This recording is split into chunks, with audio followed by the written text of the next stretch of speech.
here to talk about accidents. How do you feel about accidents?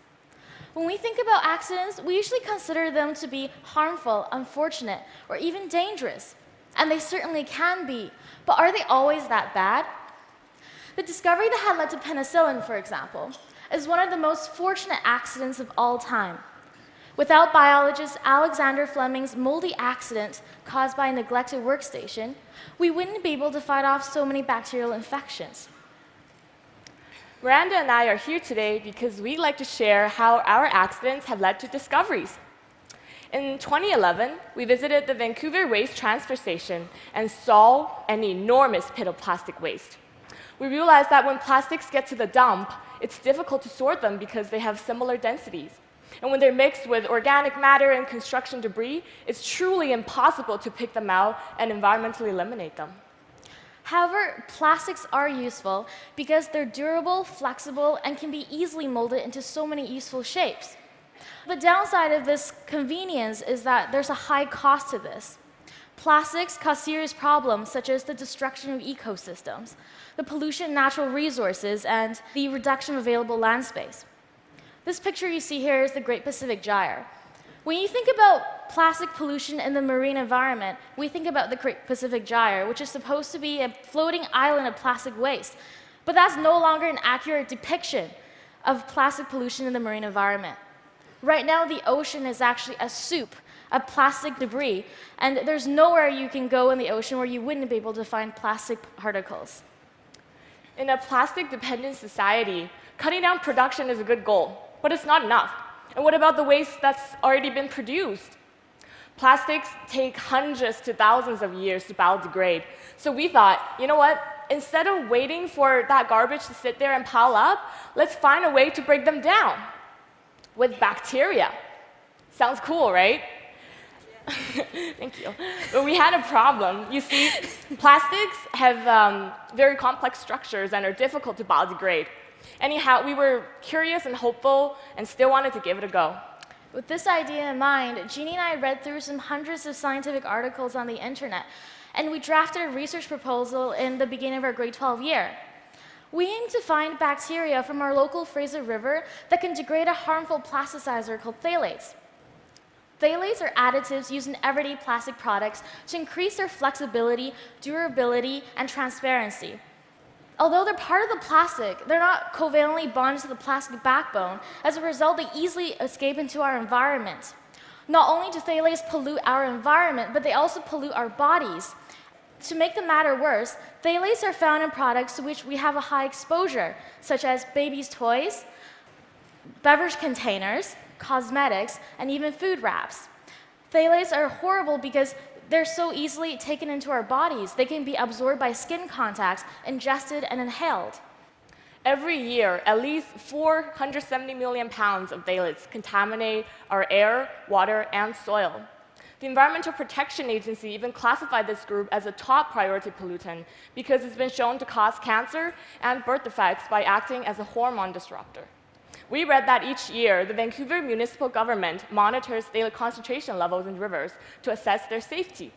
So we figure, if there are places along our Fraser River that's contaminated with phthalates, and if there are bacteria that are able to live in these areas, then perhaps these bacteria could have evolved to break down phthalates.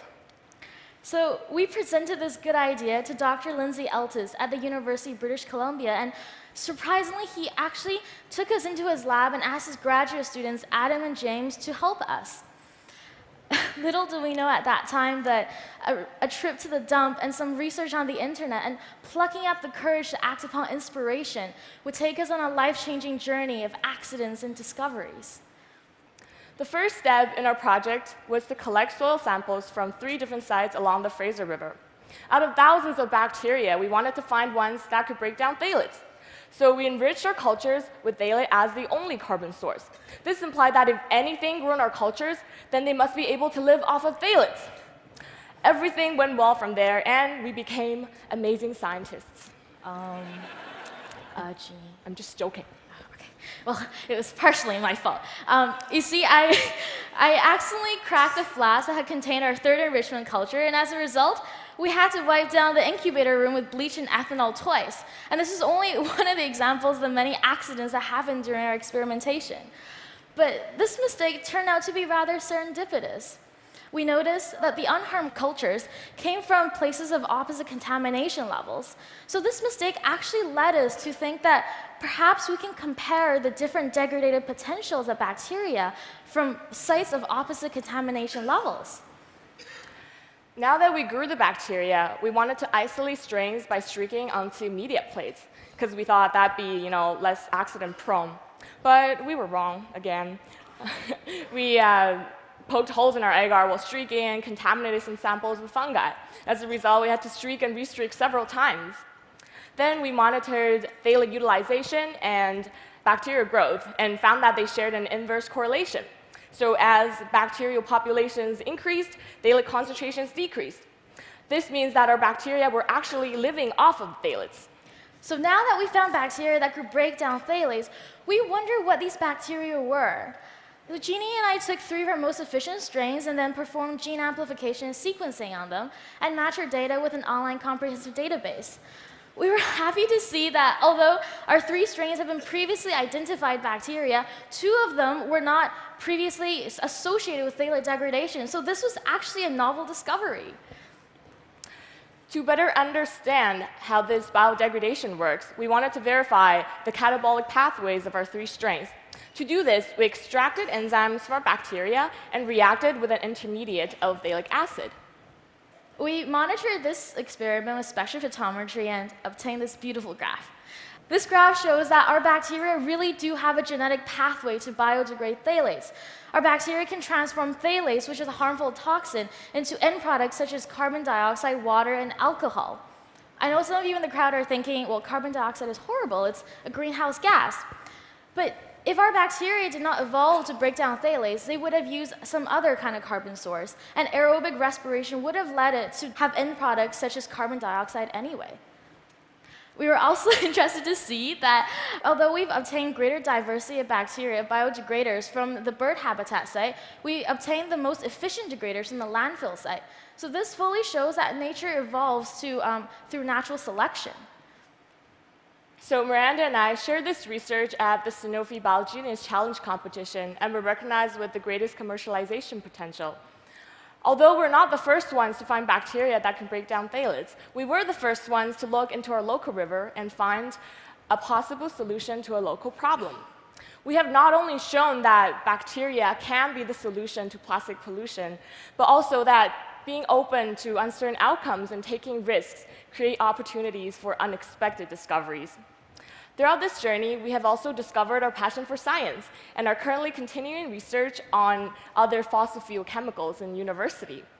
We hope that in the near future, we'll be able to create model organisms that can break down not only phthalates, but a wide variety of different contaminants. We can apply this to wastewater treatment plants to clean up our rivers and other natural resources. And perhaps one day we'll be able to tackle the problem of solid plastic waste.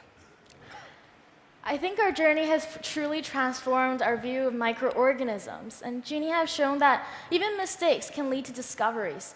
Einstein once said, "You can't solve problems by using the same kind of thinking you used when you created them." If we're making plastics synthetically, then we think the solution would be to break them down biochemically. Thank you. Thank you.